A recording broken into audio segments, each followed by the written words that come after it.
Mi vida, a mis 78 años, era un lienzo pintado con los colores suaves de la rutina y la calidez de un pasado bien vivido. Me llamo Antonio, y mi hogar, una casa modesta pero llena de recuerdos en el corazón de un barrio tradicional de Sevilla, había sido el refugio de toda mi existencia. Allí, junto a mi Carmen, mi compañera de vida durante más de 50 años, habíamos visto crecer a nuestro único hijo, Miguel, y luego, con la misma ilusión, habíamos disfrutado de los veranos y las navidades con nuestras dos nietas, Lucía y Sofía. Carmen y yo éramos de esas parejas que la gente del barrio describía como inseparables, dos almas viejas que se entendían con una mirada, con un simple gesto. Ella era mi ancla, mi roca, el sol que iluminaba mis días. Su ausencia, desde hacía 5 años, era un vacío que el tiempo atenuaba, pero nunca llenaba del todo. Mi día a día transcurría con la cadencia pausada de la vejez. Me levantaba temprano, regaba las macetas de geranios en mi patio, me preparaba un café bien cargado y leía el periódico en el sillón de siempre. Las tardes las pasaba en el salón, escuchando la radio o viendo algún documental, mientras mis pensamientos volaban a tiempos pasados. No era una vida de grandes aventuras, pero era rica en paz, en la libertad de ser dueño de mi tiempo. Mi pensión me permitía vivir sin grandes preocupaciones, y los pocos ahorros que tenía guardados eran para una emergencia o para dejarles algo a mis seres queridos cuando yo ya no estuviera. Mi casa, mi pequeña herencia, era el centro de mi universo. Mi hijo, Miguel, se había mudado a Madrid hacía ya muchos años, buscando oportunidades en el mundo de los negocios. Allí conoció a Elena, una mujer de la capital, elegante, ambiciosa y con una presencia que imponía. Se casaron, tuvieron a Lucía y a Sofía, y su vida se volvió un torbellino de compromisos sociales, viajes de negocios y cenas de etiqueta. Yo me sentía orgulloso de lo lejos que había llegado mi hijo, de su éxito, pero echaba de menos su cercanía, esa complicidad que habíamos tenido cuando era niño. Las visitas a Sevilla se habían vuelto esporádicas, siempre con prisas, siempre con alguna excusa para no quedarse mucho tiempo. Elena, mi nuera, siempre fue educada, sí, pero sus comentarios, aunque sutiles, a veces tenían un filo que me dejaba un regusto amargo. Que si la casa era un poco antigua, que si la decoración era demasiado tradicional, que si la vida en Sevilla era demasiado lenta. Yo, por mantener la paz, sonreía y asentía, atribuyéndolo a la diferencia de costumbres entre la ciudad y el campo, entre generaciones. Mis nietas, Lucía y Sofía, eran mi alegría, mi conexión con el mundo joven. Lucía, la mayor, de 22 años, era más parecida a su madre, ambiciosa, centrada en su carrera y en el dinero, con una mirada que a veces me parecía un poco fría, distante. Me visitaba por compromiso, casi por obligación, siempre con prisa, siempre mirando su reloj. Sofía, la pequeña, de 18 años, era mi rayo de sol. Una muchacha espabilada, curiosa, con unos ojos grandes y expresivos de color avellana que, a veces, parecían ver más allá de lo evidente, de lo que las palabras decían. Ella era diferente a sus padres y a su hermana, más sensible, más conectada con las cosas sencillas de la vida, con la naturaleza, con las historias del pasado. Le encantaba venir a Sevilla. Corría por el patio, jugaba en la calle con los niños del barrio y se sentaba conmigo en el porche, escuchando mis historias de la guerra, de cómo conocía a su abuela, de la vida en el campo. Con ella, sentía que el tiempo se detenía, que la conexión era pura, sin artificios, sin el ruido del mundo moderno. Sofía era la única que, con su inocencia, a veces revelaba sin querer pequeños detalles de la vida de sus padres, de sus conversaciones. Sin embargo, nunca nada que me hiciera sospechar lo que vendría. Miguel y Elena, mis hijos, eran siempre muy amables conmigo. Me preguntaban cómo estaba, si necesitaba algo, si me sentía solo en mi casa. Siempre me decían que me cuidara, que no me esforzara demasiado con las tareas del hogar, que ya no tenía edad para eso. Nunca hablaban directamente de dinero o de mis propiedades. No de forma explícita. Pero a veces, de forma muy sutil, hacían comentarios sobre el futuro, sobre lo importante que era tener todo en orden, sobre la tranquilidad que da la planificación para la vejez. Yo, en mi ingenuidad, lo interpretaba como una preocupación genuina por mi bienestar, por mi tranquilidad. Pensaba que querían asegurarse de que yo estuviera bien atendido, que mi vejez fuera digna, sin sobresaltos. Qué equivocado estaba. Un verano, Sofía vino a pasar unos días sola en Sevilla. Sus padres y Lucía tenían un viaje de trabajo importante y la dejaron conmigo. Esos días fueron un regalo, un respiro para mi alma. Sofía y yo pasábamos las horas hablando, riendo, explorando los alrededores del barrio, los senderos ocultos de los parques. Ella me ayudaba a preparar la merienda, a cuidar el huerto que tenía en el patio, a alimentar a las pocas palomas que venían a mi tejado, tareas que le encantaban. Tenía una forma de ver el mundo, una curiosidad innata, que me recordaba mucho a mi Carmen. Una tarde, estábamos sentados en el porche. El sol ya empezaba a caer sobre los tejados de Sevilla, tiñéndolos de tonos anaranjados y rosados. Sofía estaba dibujando en su cuaderno una de sus pasiones. De repente, levantó la vista, sus ojos grandes y expresivos fijos en mí, con una seriedad que no le era habitual. Su expresión era grave, inusualmente seria para su edad, para una muchacha tan alegre. «Abuelo», dijo, su voz era baja, casi un susurro, como si tuviera miedo de ser escuchada, como si supiera que lo que iba a decir era importante y debía ser un secreto. «Mis padres, ellos hablan mucho de tu casa. Y de tus ahorros. Más de lo que hablan de ti, abuelo. Y Lucía también». Mi corazón dio un vuelco. Era un comentario inocente, pensé. Los niños a veces repiten cosas sin entender su verdadero significado, sin medir las consecuencias. Intenté tranquilizarme. Le pregunté qué decían exactamente, con la voz lo más calmada posible. Sofía bajó la mirada, dibujando círculos concéntricos en su cuaderno, con la punta del lápiz. Se tomó un momento antes de responder, como si estuviera eligiendo las palabras con cuidado, como si supiera el daño que podían causar. «Dicen que esta casa es muy grande para ti solo. Que es mucho trabajo. Que no puedes con todo. Y que sería mejor si tú estuvieras más cómodo. En Madrid. En una de esas residencias con todas las comodidades. Una muy buena, cerca de su casa». La palabra cómodo me dio un escalofrío. Me recordaba a los folletos de esas residencias de ancianos que veía en la televisión, esos lugares impersonales donde uno se siente como un número, donde la vida se vuelve una rutina sin sentido. Mi casa no era mucho trabajo para mí, era mi vida, mi oxígeno, mi razón de ser. «¿Y qué más dicen, mi niña?», pregunté, mi voz se mantuvo tranquila, forzando una normalidad que no sentía por dentro, pero mi mente ya estaba en alerta máxima, cada sentido agudizado. Sofía dudó por un momento. Luego, me miró de nuevo a los ojos, con una sinceridad que me desarmó por completo. Había una transparencia en su mirada que no cabía engaño, solo la verdad desnuda. «Dicen que cuando tú ya no estés, todo esto será suyo. Que ya lo tienen todo arreglado con los abogados, con unos papeles. Y que quieren vender la casa. Dicen que está en un buen barrio y que pueden sacar mucho dinero. Y con tus ahorros, pueden invertir en un negocio que les saldrá muy rentable». Mi mundo se detuvo. Mi casa. Mis ahorros. Mi vida. Mi legado. El sudor de mis abuelos, de mis padres, el mío propio. Vender mi casa, mi refugio, en la que había vivido toda mi vida, en la que había visto crecer a mi hijo, a mis nietas. Las palabras de Sofía me golpearon con la fuerza de un rayo, una verdad devastadora que se abría paso por mi corazón. No era una conversación de niños. Era una revelación. Una traición en toda regla. Sentí una punzada de dolor tan agudo que casi me quedo sin aliento. No era solo la decepción, era la incredulidad, la amargura, la humillación. Mis propios hijos. Miguel. Mi sangre. Elena. Mi nuera. Lucía. Mi nieta mayor. La gente a la que amaba, en la que confiaba ciegamente, estaba planeando mi despojo.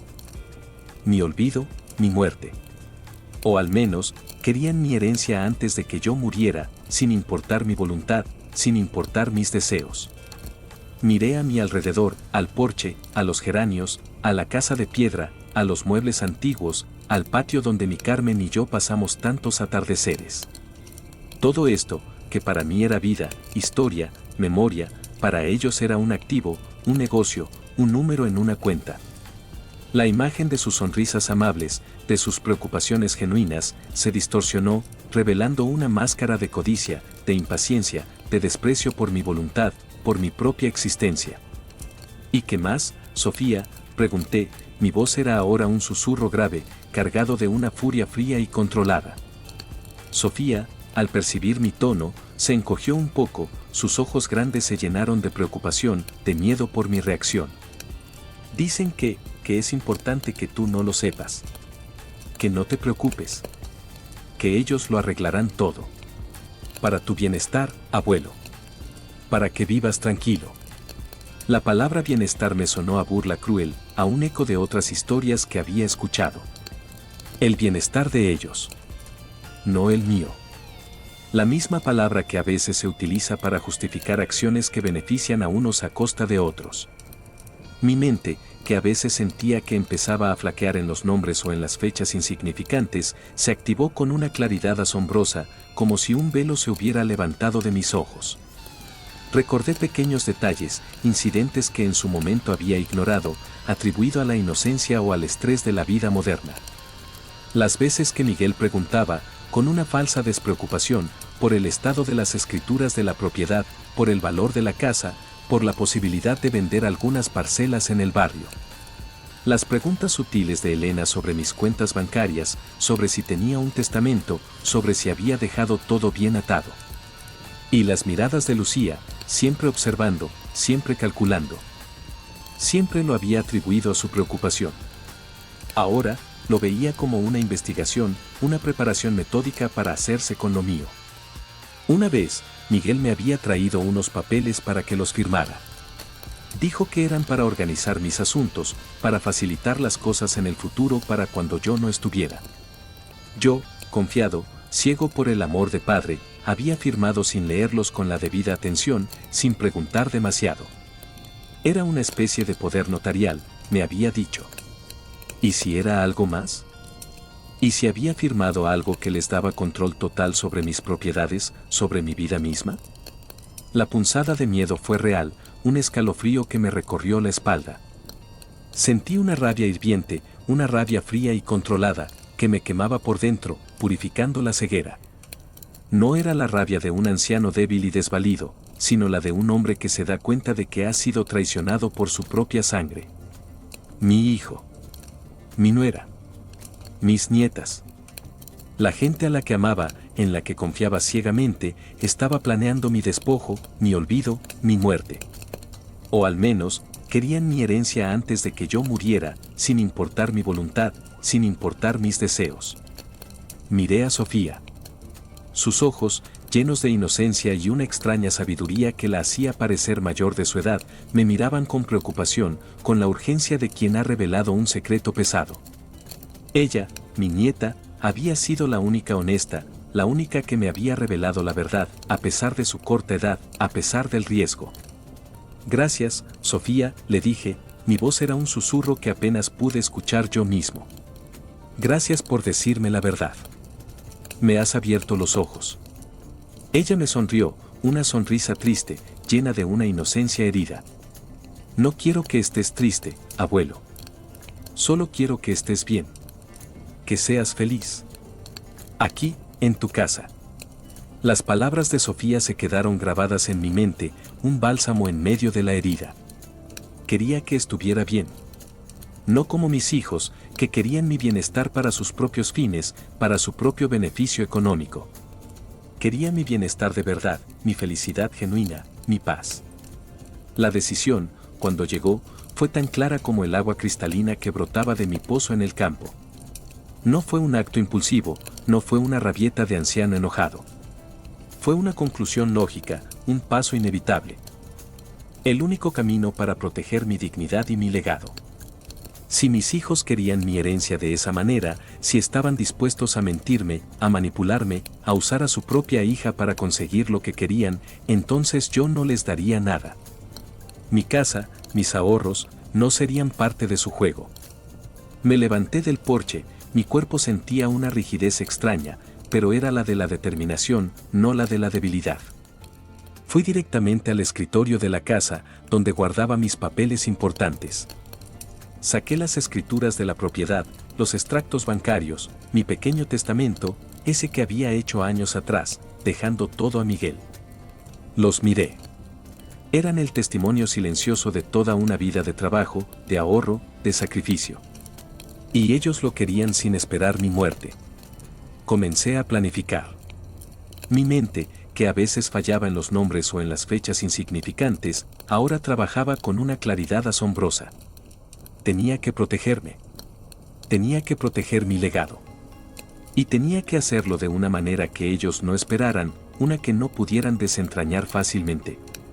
La astucia del viejo zorro del campo, pensé, aún no se me había olvidado del todo. Mi primera acción fue llamar a mi abogado, don Gonzalo, un hombre de confianza, de toda la vida, que había llevado mis asuntos durante décadas. Lo había conocido a través de un amigo común, un hombre de pocas palabras pero de gran sabiduría. Don Gonzalo era como yo, de la vieja escuela, discreto, metódico y leal.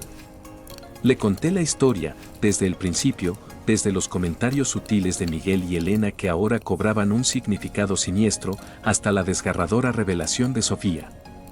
Él escuchó en silencio, su voz grave, su tono serio, sin interrupciones. Cuando terminé, suspiró profundamente.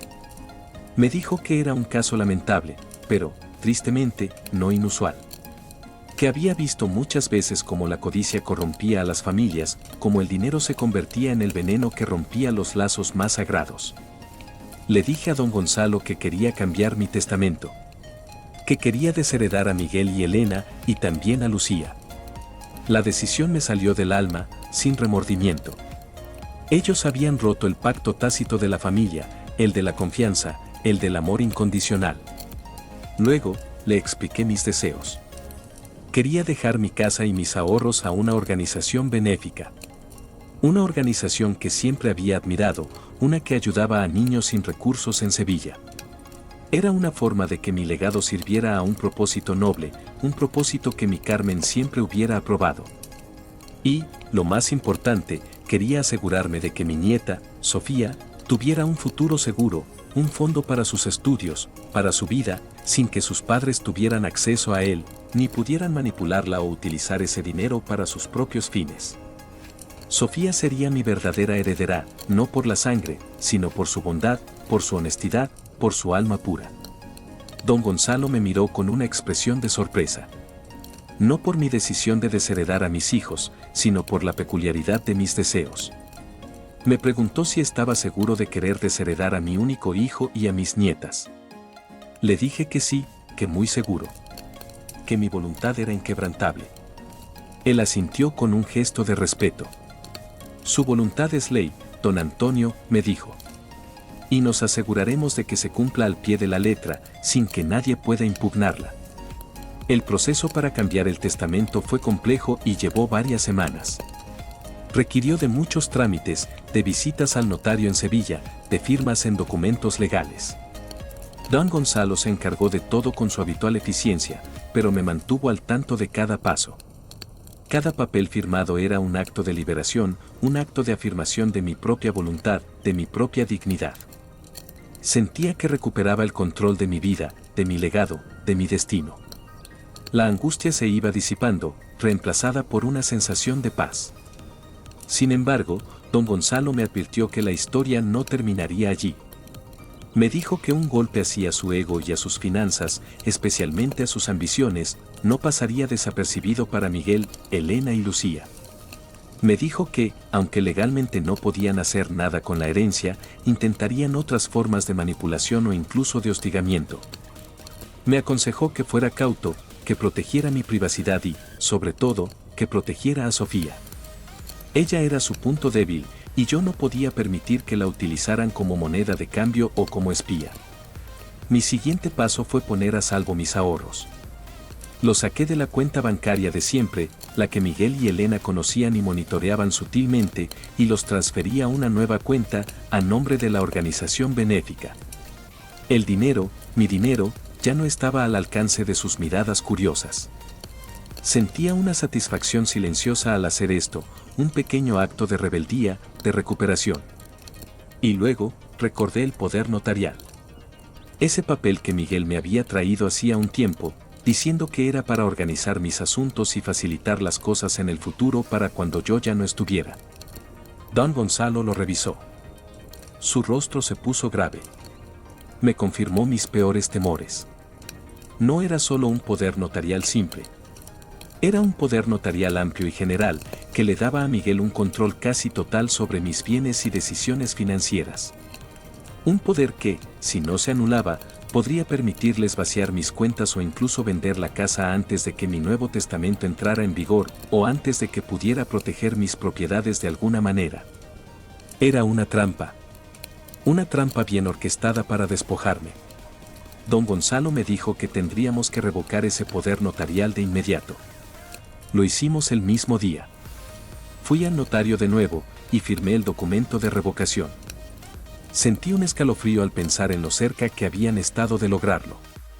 En lo fácil que habría sido para ellos, si yo no hubiera desconfiado, si Sofía no me hubiera revelado la verdad. La ingenuidad de la vejez, pensé, a veces es un velo peligroso que ciega el alma. Los días siguientes fueron una tensa calma. Miguel, Elena y Lucía solían llamarme cada pocos días, para ver cómo estaba, para preguntarme si necesitaba algo. Yo fingía normalidad, mi voz tranquila, mis respuestas vagas, sin darles ninguna pista de lo que había hecho.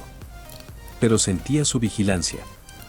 Sus preguntas sutiles sobre mis actividades, sobre mi salud, sobre mis planes futuros. Eran como arañas tejiendo su red, esperando el momento de atrapar a su presa. Decidí poner a prueba su paciencia. Les dije que me sentía un poco indispuesto, que mis energías no eran las de antes, que necesitaba un poco de descanso. Fue una mentira, claro. Nunca me había sentido tan lúcido, tan fuerte. Pero quería ver su reacción. La escucharon con preocupación fingida, pero noté un brillo en sus ojos, una especie de expectación. Pensé que veían su oportunidad, que mi supuesta debilidad era una señal para ellos de que el momento se acercaba. Un fin de semana, Miguel, Elena y Lucía anunciaron que vendrían a Sevilla. Para cuidarte, padre, me dijo Miguel por teléfono. Para asegurarse de que estás bien, para ayudarte con las cosas de la casa. Su voz sonaba demasiado amable, demasiado solícita, y eso, para mí, era una alarma. Yo sabía que no venían por mí. Venían a inspeccionar la mercancía, a ver el estado de su futura herencia, a comprobar si mis fuerzas flaqueaban. Los preparativos para su llegada fueron diferentes esta vez. No preparé la casa con alegría y expectativa, sino con la frialdad de un estratega. Les pedí a Carmen, mi cocinera de toda la vida, y a Manuel, mi jardinero, que estuvieran atentos a cualquier cosa inusual que vieran o escucharan. Ambos me miraron con preocupación, pero asintieron con lealtad. Ellos me conocían bien. Sabían que algo no iba bien en la familia, que había una tensión en el aire. Miguel, Elena y Lucía llegaron en su coche de lujo, ese símbolo de su éxito. Bajaron con sus sonrisas habituales, sus abrazos forzados, sus palabras amables y vacías. Abuelo, qué bien te vemos, dijo Elena, su voz melosa, aunque Miguel nos dijo que no te sentías del todo bien, que estabas un poco delicado. Lucía me dio un beso rápido en la mejilla, su mirada ya recorriendo la casa. Los miré. Sus ojos, en el fondo, estaban vacíos de preocupación genuina. Solo vi la codicia, la impaciencia, el deseo de controlar. Los invité a sentarse en el porche, les ofrecí un jerez de la tierra. Y mientras hablábamos de trivialidades, observé cada uno de sus movimientos, cada gesto, cada mirada furtiva. Miguel, con una falsa despreocupación, empezó a hacer preguntas sobre el estado de la casa, sobre las posibles reformas, sobre si había tenido problemas con las tuberías o el techo. Preguntas que nunca antes le habían interesado de verdad, más allá de la superficie. Elena, por su parte, se interesó por mis rutinas, por mis citas con el médico, por si había tomado mis medicinas, por si tenía todo en orden en mis documentos. Lucía, por su parte, observaba con atención, su mirada fija en mis joyas, en los cuadros de las paredes, en el mobiliario antiguo. Eran como buitres sobrevolando a su presa, esperando el momento adecuado para abalanzarse. Llegó el momento que yo esperaba. Después de la cena, mientras tomábamos un café en el salón, Miguel me dijo que había notado que algunos documentos en mi escritorio estaban un poco desordenados, y que, como tenía el poder notarial, podría ayudarme a organizar mis papeles, a poner todo en regla. Era una excusa barata, transparente, para buscar el testamento, para ver si había hecho algún movimiento, para comprobar si su trampa seguía en pie. Lo miré, mi rostro inexpresivo. No te preocupes por eso, hijo, le respondí con calma, una calma que me sorprendió a mí mismo. Ya me he encargado yo de organizar mis papeles. De hecho, hice algunos cambios recientemente. Y no te preocupes, el poder notarial que me diste hace tiempo ya no es válido. La sonrisa de Miguel se congeló en su rostro, una máscara de shock. Elena, que estaba a su lado, lo miró con una expresión de pánico, sus ojos desorbitados. Lucía, que había estado escuchando atentamente, soltó un jadeo. Sabían a qué me refería. Habían descubierto que su trampa del poder notarial había sido desmantelada. Y la mención de cambios en mis papeles, sumada a la anulación de la procuración, les hizo pensar de inmediato en el testamento. Miguel intentó disimular, sus manos temblaban ligeramente al agarrar su taza de café. Ah, sí, padre. ¿Qué cambios? ¿Por qué no me dijiste nada? Su voz sonaba un poco tensa ahora, con un tono de traición. Cosas de viejos, hijo, le respondí con una sonrisa enigmática, la misma sonrisa que él me había dado tantas veces. Cosas que he querido dejar bien atadas. Para que no haya sorpresas en el futuro. Para todos. La noche transcurrió en una tensa calma. Podía sentir la ansiedad de Miguel, Elena y Lucía, la forma en que susurraban entre ellos cuando pensaban que yo no los escuchaba, lanzándose miradas nerviosas. Se daban cuenta de que el juego había cambiado, que yo no era el anciano ingenuo que creían, que su plan se había desmoronado. A la mañana siguiente, Miguel volvió a la carga, su paciencia agotada.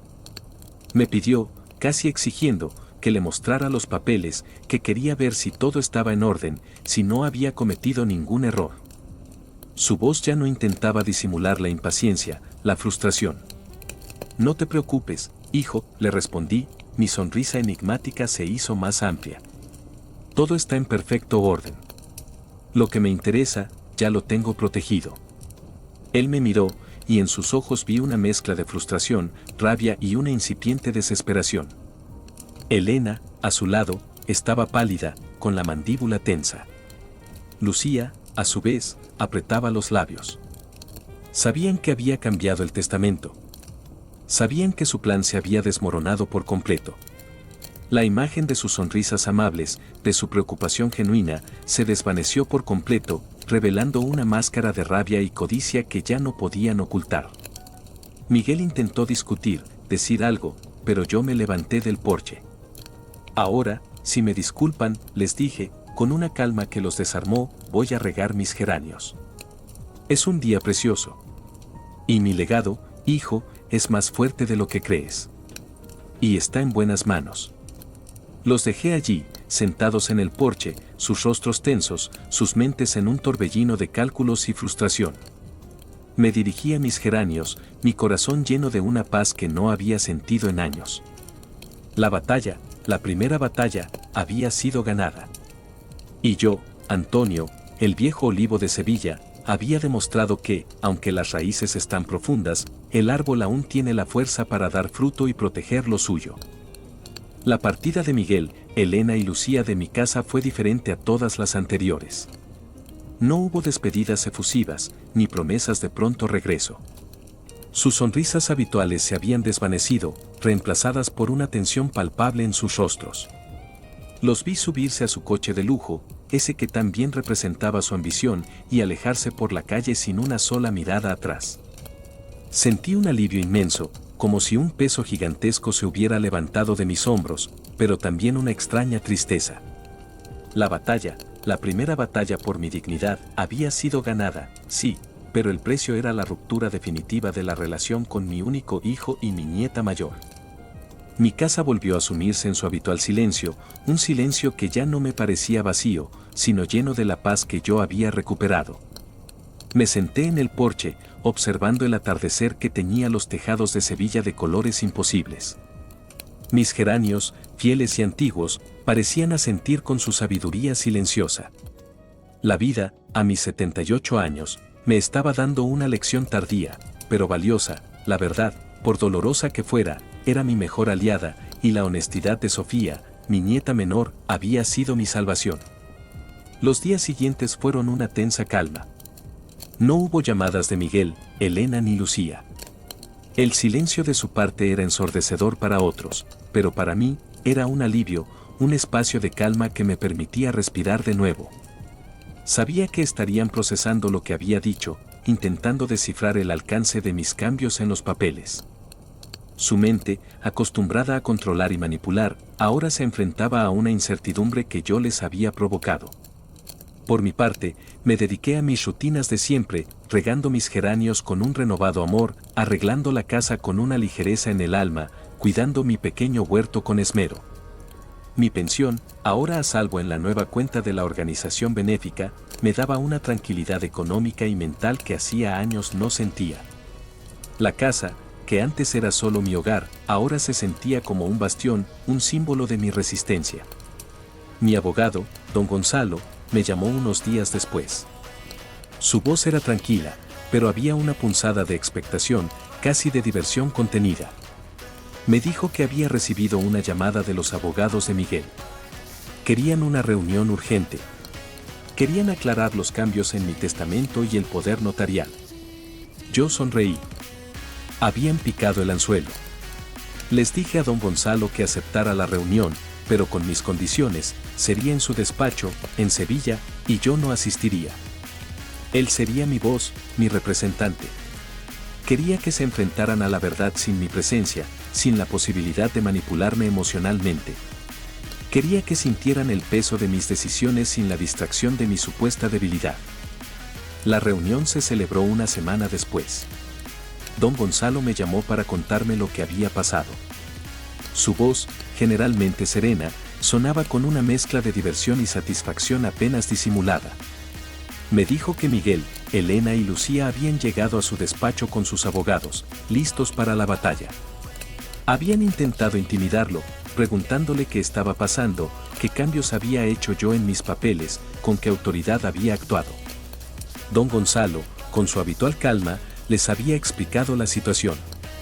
Les había dicho que yo había revocado el poder notarial y que había cambiado mi testamento. Al escuchar eso, me dijo, la cara de Miguel se puso blanca como el papel. Elena soltó un grito ahogado. Lucía, por su parte, se quedó inmóvil, sus ojos fijos en don Gonzalo, como si no pudiera creer lo que oía.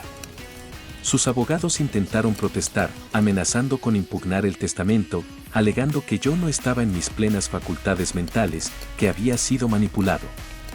Fue entonces cuando don Gonzalo, con una sonrisa enigmática que solo yo conocía, les había mostrado los informes médicos que yo le había proporcionado. Informes de mi médico de cabecera en Sevilla, certificados de mi lucidez mental, de mi capacidad para tomar decisiones, todo sellado y firmado por profesionales. Miguel, Elena y Lucía no lo podían creer. Habían subestimado mi astucia, mi previsión. Habían creído que mi fragilidad era una oportunidad. Y yo les había demostrado que era una trampa bien tendida. Don Gonzalo les había dicho que el testamento era irrefutable, legalmente blindado, y que yo había tomado todas las precauciones para que nadie pudiera impugnarlo. Que mi voluntad era clara, desheredar a Miguel, Elena y Lucía, y dejar mi casa y mis ahorros a la organización benéfica que ayudaba a niños sin recursos en Sevilla. La rabia, la frustración y la desesperación de Miguel, Elena y Lucía habían sido palpables. Sus abogados les aconsejaron que no había nada que pudieran hacer. La herencia se había esfumado como el agua entre los dedos. La noticia me trajo una profunda satisfacción. No era una satisfacción cruel, no. Era la satisfacción de la justicia. Habían intentado arrebatarme mi legado en vida, y yo les había demostrado que mi voluntad era más fuerte que su codicia.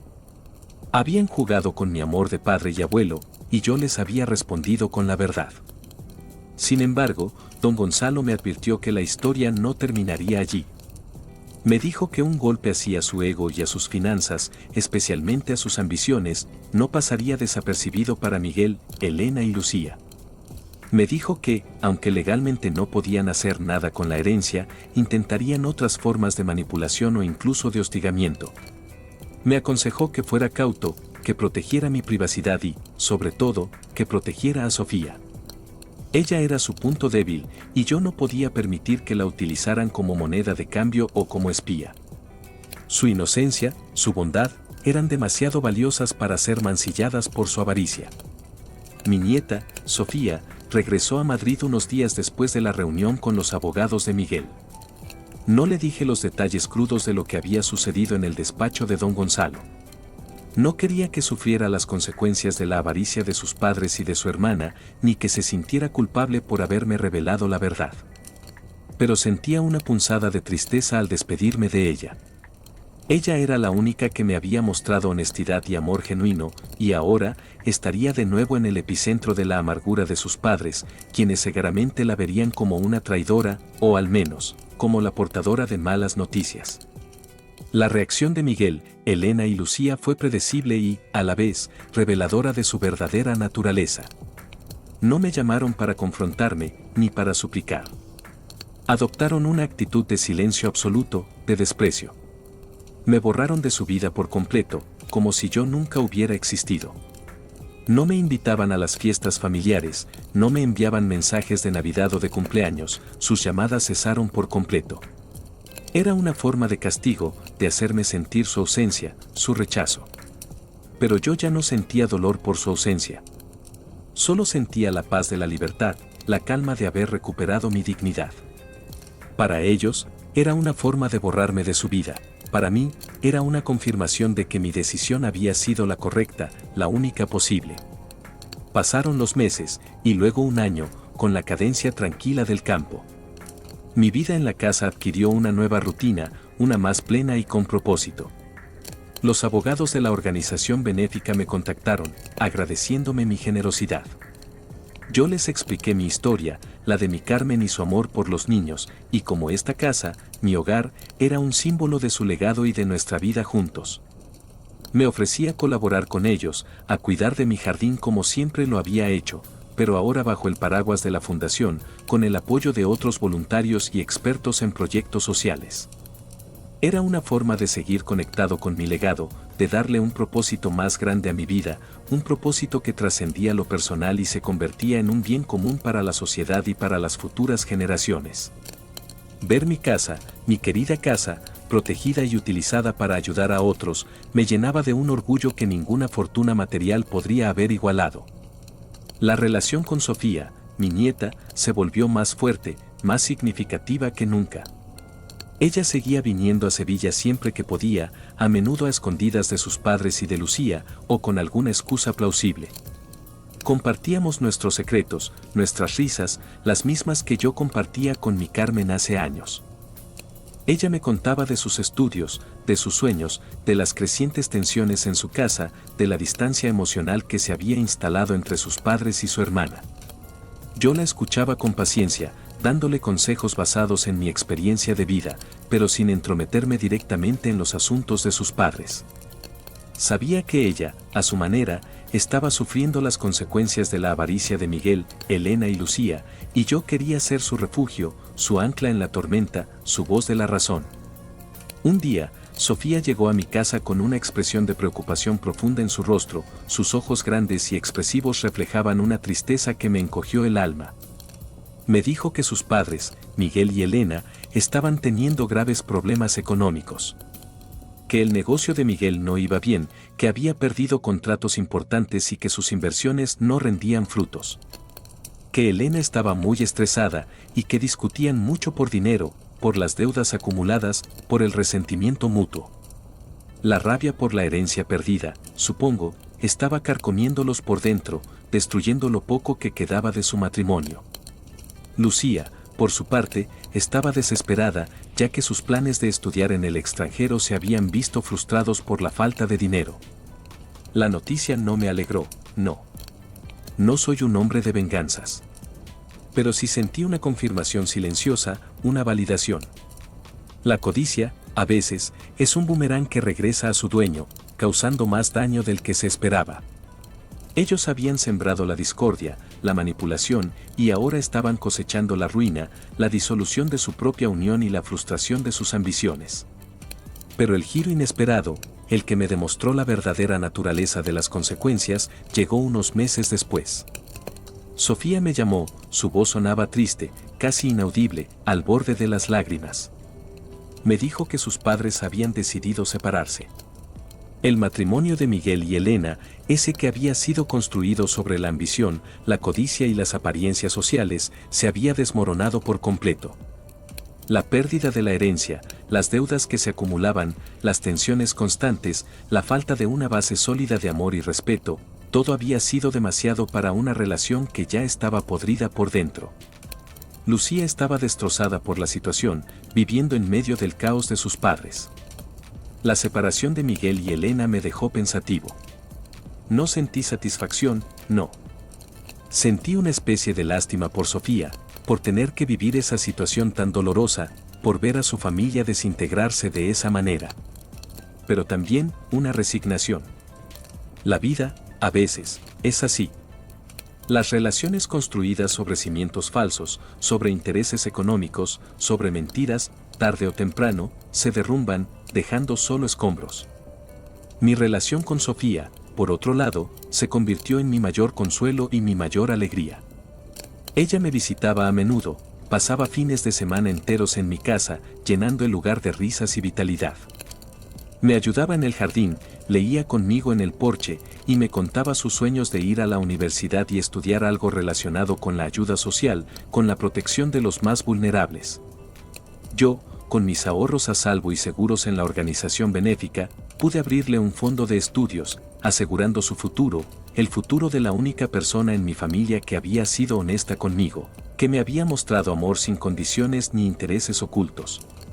Verla crecer, verla perseguir sus sueños con la misma pasión que mi Carmen, era la mejor recompensa que podía pedir a la vida. Y Miguel, Elena y Lucía. La vida siguió su curso para ellos, pero por caminos separados y mucho más difíciles. Miguel, con su negocio en declive y su matrimonio roto, tuvo que vender su lujosa casa en Madrid y su coche de alta gama. Tuvo que volver a empezar, desde cero, pero esta vez, sin la sombra de una herencia millonaria sobre su cabeza, sin la esposa que lo había acompañado en su ascenso social y económico. Elena, por su parte, se dedicó a su carrera, intentando reconstruir su vida lejos de la influencia de Miguel y de la codicia que había envenenado su relación. Lucía, a pesar de sus frustraciones, tuvo que buscar un trabajo modesto para poder costear sus estudios. Y ahora vivía con su madre.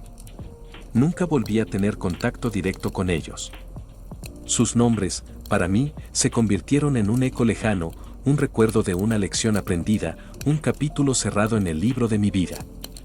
Yo, Antonio, el viejo olivo de Sevilla, me quedaba en mi casa, rodeado de la paz de mi jardín, de la lealtad de Sofía y de la certeza de que mi voluntad, mi dignidad, habían prevalecido.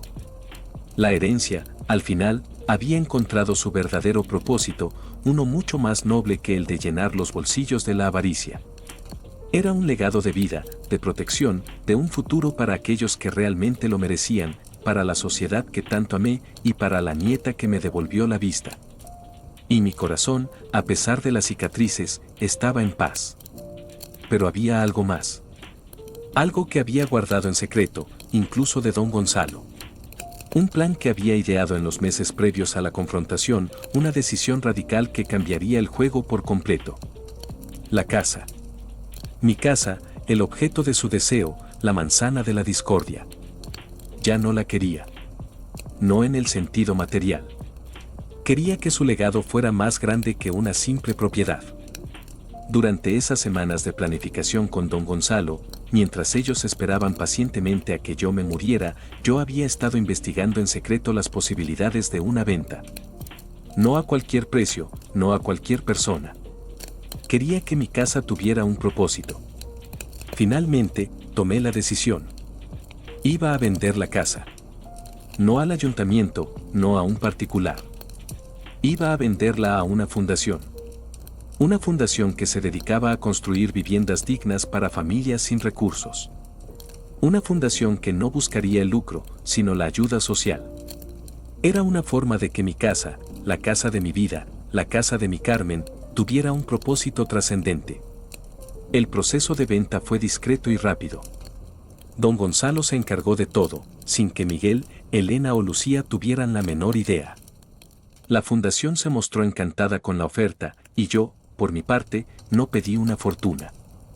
Pedí un precio justo, un precio que permitiera a la fundación invertir en otras propiedades, en otros proyectos. El dinero de la venta, sumado a los ahorros que ya había transferido, se destinó íntegramente a la organización benéfica. No me quedé con un solo céntimo.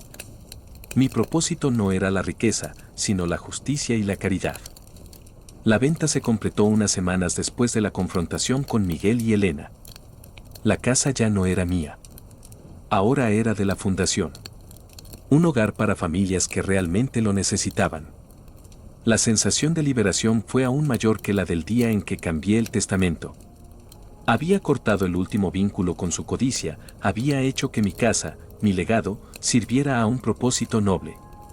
Mi casa, la que ellos tanto anhelaban, se había convertido en un instrumento de caridad, un golpe maestro que ellos nunca verían venir. Me mudé a un pequeño apartamento en el mismo barrio, cerca de mi antigua casa. Un apartamento modesto, pero cómodo, con un balcón con geranios y una vista a los tejados de Sevilla. No me sentí triste. Me sentí libre. Había despojado a la codicia de su objetivo y había transformado la traición en una oportunidad para hacer el bien. La noticia de la venta de la casa llegó a oídos de Miguel, Elena y Lucía meses después, de forma indirecta, a través de terceros. No lo podían creer. La casa. Vendida. Y el dinero, donado a una organización benéfica. La rabia, la frustración, la impotencia, debieron de ser abrumadoras. La manzana de la discordia se había convertido en un fruto de la generosidad. Su objetivo, su ambición, se había esfumado por completo. La casa de su herencia soñada se había convertido en el hogar de otros, de aquellos a quienes ellos nunca habrían mirado. Para ellos, fue el golpe final. La confirmación de que habían perdido todo, no solo la herencia, sino también la oportunidad de manipularme, de controlarme. Para mí, fue el sello de mi victoria, el acto final de mi libertad. Y mi corazón, a pesar de las cicatrices, estaba en paz. Sabía que mi Carmen, donde quiera que estuviera, sonreiría con orgullo. Mi legado, al final, fue un legado de amor y de justicia, no de dinero y de avaricia.